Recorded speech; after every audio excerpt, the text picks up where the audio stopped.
सो है, this is Anjali Gupta. मेरा mission है आप लोगों को हेल्प करना ताकि आप लोग अपने एग्जिस्टिंग जॉब, प्रोफेशन और बिजनेस के साथ साथ एक एक्स्ट्रा इनकम जनरेट कर सके, राइट? और उसके साथ साथ एक स्पिरिचुअल और हैप्पी लाइफ जी पाए। क्या आपके साथ भी ऐसा होता है कि बहुत बार आपके पास कोई अपॉर्चुनिटी आता है या आपसे कुछ पूछा जाता है जिसमें आपको यस और नो में आंसर देना है, तो आप उस डिसीजन को अच्छे से नहीं ले पाते? बेसिकली मैं ये बोलना चाहती हूँ, क्या आपको दिक्कत होता है किसी भी डिसीजन को लेने में? क्या आप कंफ्यूज हो जाते हैं डिसीजन लेने के बाद कि मैंने सही लिया या गलत लिया? तो आज मैं कुछ टिप्स के बारे में बात करूंगी जिससे आप ये देख पाएंगे कि आपको कैसे एक अच्छा डिसीजन लेना है, राइट?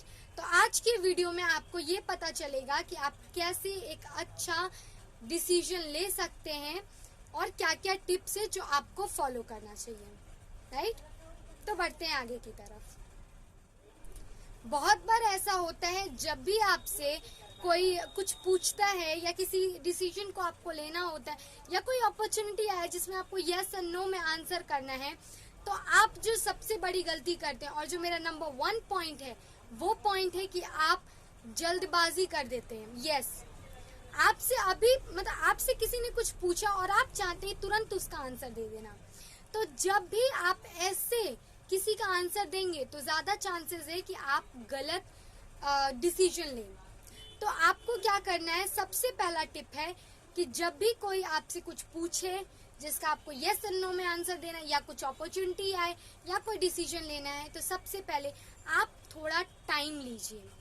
यस, आप सबसे पहले थोड़ा टाइम लीजिए सोचने का, समझने का, तब जाके आंसर दीजिए, राइट? सोचना है, समझना है, इसके लिए आपको थोड़ा टाइम लेना है। लेकिन टाइम लेने का मतलब है बहुत ज्यादा टाइम नहीं लेना। टाइम लेने का मतलब है कुछ ही टाइम लीजिए, ज्यादा टाइम मत ले लीजिएगा आप, राइट? तो सबसे पहला पॉइंट था कि थोड़ा सा आप टाइम लीजिए उनसे, फिर आप आगे की तरफ डिसीजन में बढ़िए। इंस्टेंट कोशिश मत कीजिए आंसर देने का, इंस्टेंट कोशिश मत कीजिए अपना डिसीजन बताने का, क्योंकि अगर आप इंस्टेंट कोशिश करेंगे तो बहुत बार ये हो सकता है कि आप गलत डिसीजन लें। तो सबसे पहला है कि आपको थोड़ा सा टाइम लेना है उनसे। जो भी आपसे कुछ पूछे आप बोलिए कि मैं थोड़े टाइम बाद आपको सोच के बताता हूँ, या मैं थोड़े टाइम बाद आपको इस बारे में बात करता हूँ, या मैं थोड़े टाइम बाद इस चीज के बारे में आपको इन्फॉर्म करता हूँ, राइट? दूसरा पॉइंट है कि जब भी आपको कोई डिसीजन लेने बोला जाए तो किसी भी तरीके का प्रेशर में आप डिसीजन मत लीजिए। बहुत सारे लोग ये गलती कर बैठते हैं और वो कोई भी डिसीजन प्रेशर में ले लेते हैं कि ये क्या बोलेगा, वो क्या बोलेगा, इसने मुझे कहा था ये करने। तो इस तरीके का जो डिसीजन है और इमोशंस के बेस पे तो बिल्कुल ही आप मत लीजिए कोई भी डिसीजन, राइट? तो दूसरा मेरा यही पॉइंट है कि इमोशंस और लोग क्या बोलेंगे और प्रेशर में आके डिसीजन को मत लीजिए। टाइम लीजिए, अपने माइंड से सोचिए। और क्या सोचना है मैं आगे के पॉइंट्स में भी बताऊंगी कि आपने जो टाइम लिया है उस टाइम में आपको क्या करना है, इसके बारे में भी आगे बताऊंगी। तो वीडियो को बिना स्किप किए कंटिन्यू देखते रहिए, राइट? बहुत टाइम ऐसा होता है कि हम उस पर्सन से किसी चीज के बारे में पूछते हैं जो पर्सन उस फील्ड से रिलेट ही नहीं करता है। सपोज किसी को डॉक्टर बनने के लिए एडवाइस लेना है और वो एक लॉयर से बात कर रहा है और लॉयर से उसका इन्फॉर्मेशन ले रहा है, तो क्या लगता है आपको वो जो भी बताएगा और वो जो भी डिसीजन लेगा सही रहेगा या गलत रहेगा? एब्सोल्युटली गलत रहेगा, क्योंकि वो उस फील्ड से कनेक्टेड ही नहीं है। लेकिन अगर आप एक डॉक्टर से जाके पूछे जिसने पढ़ाई कंप्लीट की है, उससे आप प्रोसेस जानने की कोशिश करें, तो आपको बहुत अच्छे से वो डिक्लेयर कर सकता है, वो बता सकता है कि क्या करना चाहिए, राइट? तो मेरा तीसरा पॉइंट यही है कि आप अपने एडवाइस में उन्हीं को शामिल करें, अपने डिसीजन में उन्हीं को शामिल करें जो उस फील्ड से रिलेट करते हो या जिनको उसके बारे में आइडिया हो। किसी से भी डिसीजन मत लीजिए, किसी के भी बात सुन के आप डिसीजन मत लीजिए, क्योंकि वो रॉन्ग डिसीजन में जा सकता है। तो जब भी आपको कोई डिसीजन लेना है तो उन्हीं से हेल्प लीजिए, जो उस फील्ड से रिलेट करते हैं, आपको लगता है कि हाँ उस फील्ड से कनेक्टेड है या उस फील्ड का वो नॉलेज रखते हैं, तो उन्हीं से जाके आप एडवाइस लीजिए, राइट। तो ये मेरा तीसरा पॉइंट था। अब बात करते हैं लास्ट पॉइंट के बारे में, जो पॉइंट है आस्क क्वेश्चंस। यस, जैसे कि मैंने कहा आप कुछ टाइम लीजिए, लेकिन उस टाइम में आप करेंगे क्या, उसी के बारे में कुछ क्वेश्चंस मैं बताने वाली हूँ। जब भी आप किसी डिसीजन को ले और जब भी आपके पास वो टाइम आप ले, तो उस टाइम में आपको करना क्या है ये मैं बताने वाली हूँ, राइट। तो सबसे पहले जो क्वेश्चन है आप पूछिए, जब भी कोई अपॉर्चुनिटी आता है या जब भी कोई काम आता है, तो आप ये सोचिए कि उस काम को करने का मन आपको है या नहीं है, राइट। मन बोल लीजिए या इंटरेस्ट बोल लीजिए, मतलब उस तरीके का पैशनेट है आप या नहीं उस काम को लेके, राइट। ये पहला क्वेश्चन आपको पूछना है कि आप उस काम को लेके पैशनेट है या नहीं है। जब इसमें आपको यस एंड नो का आंसर मिल जाए, इसको लिखिएगा पेपर में, राइट। पेपर में लिखिएगा क्वेश्चन को और सामने यस एंड नो लिखिएगा। जब आप इस क्वेश्चन को पूछिए, तो आपको अगर आंसर यस में आ रहा है तो लिखिए यस, अगर नो में आ रहा है तो लिखिएगा नो, राइट। दूसरा क्वेश्चन आपको पूछना है कि आपके पास ये जो अपॉर्चुनिटी आया है जिसके लिए आप डिसीजन ले रहे हैं, क्या इससे आपको क्या क्या बेनिफिट होने वाला है।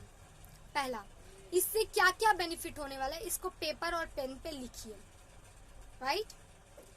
फिर दूसरा क्वेश्चन ये कीजिए, तीसरा क्वेश्चन आप ये कीजिए कि जो भी अपॉर्चुनिटी आया, जो भी डिसीजन आपके पास आया, उससे आपका लॉस क्या है।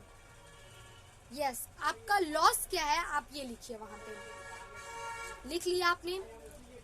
चौथे चीज में आप लिखिए कि आपको उस काम करने के लिए सैक्रिफाइस क्या करना पड़ रहा है, कौन सा ऐसा चीज है जो आपसे सैक्रिफाइस हो रहा है उसके लिए, वो लिखिए वहां पे, राइट। इतना ये 4 क्वेश्चन पूछिए और इसको कॉपी में अच्छे से लिखिए। फिर उसके बाद जो लास्टली क्वेश्चन आता है वो है आपको कैसा लगेगा ये काम करके। यस, आपको कैसा लगेगा ये काम करके, ये 5वां क्वेश्चन है। ये सारे क्वेश्चंस को पूछिए और इसका आंसर लिखिए, राइट। अब करना क्या है, अगर आप उस काम के लिए पैशनेट है, अगर आपका आंसर आता है यस, तो आप आगे की तरफ बढ़िए। अब आप देखिए प्रॉफिट एंड लॉस क्या है, क्योंकि बहुत टाइम लोग ऐसा करते हैं कि अगर कोई भी डिसीजंस वो लेते हैं तो उसके बारे में क्या प्रॉफिट होने वाला है क्या लॉस होने वाला है उसको वो देखते ही नहीं है, जबकि मेन इंपॉर्टेंट है ये, राइट। क्या प्रॉफिट है जो उस काम को करने से आपको मिल रहा है। सपोज आपको किसी ने कहा कि आपको मीन्स एक बुक रीड करना है या कुछ बुक्स रीड करनी है और वो आपको कुछ पेमेंट देगा, राइट। अब आपको समझ में नहीं आ रहा है ये करना है या नहीं करना है, उसका कुछ आर्टिकल है कुछ करना है उसको, तो उसने आपको ये ऑफर दिया। अब आपको समझ में नहीं आ रहा है करना है या नहीं करना है, तो आप पूछिए अपने आप से कि आप बुक को पढ़ने को लेके पैशनेट हैं। अगर आंसर आए यस, तो आगे का क्वेश्चन पूछिए इससे आपको बेनिफिट क्या क्या है। तो बेनिफिट क्या है बुक से पढ़ने का, आपको बुक समझ में अगर आया तो आप उसके पॉइंट्स को ले सकते हो, उसमें जो प्रिंसिपल्स बोला गया है उसका बेनिफिट ले सकते हो, और हो सके आपको बुक पढ़ते पढ़ते और ज़्यादा आप पैशनेट हो जाए उस चीज़ को लेके। और एक चीज़ है कि पैसा आ रहा है आपके पास। फिर उसके बाद बेनिफिट क्या है देखिए, तो बेनिफिट आपने देखा कि लॉस आपने देखा कि लॉस तो मेरा कुछ है ही नहीं, क्योंकि बदले में वो मुझे पेमेंट दे रहा है, मुझे उसके बताना, बस बात इतना ही खत्म। लॉस क्या है मेरा, लॉस है नहीं। चौथा चीज आपने देखा सैक्रिफाइस क्या कर रहे हैं आपने देखा कि आप अपना कुछ एक काम है उसको सैक्रिफाइस कर रहे हैं, तो आप वो देखिए कि वो काम आपके लिए इम्पोर्टेंट है, इस काम से ज्यादा इम्पोर्टेंट है, वहां से मनी आ रहा है या वहां से वो बेनिफिट मिल रहा है जो यहाँ से मिलने वाला है। अगर यस तो आप उस काम को कीजिए, अगर नो तो उसको छोड़ के इसके तरफ बढ़िए, राइट। और 5वां चीज है आपको कैसा लगेगा ये काम करके, और आपको लगता है हाँ ये काम करके मुझे भी अच्छा लगेगा, तब कंटिन्यू कीजिए, राइट। तो ये कुछ क्वेश्चंस थे जो आपको पूछने चाहिए जब आपको टाइम मिलेगा, जब आप टाइम लेंगे ये क्वेश्चंस पूछिए।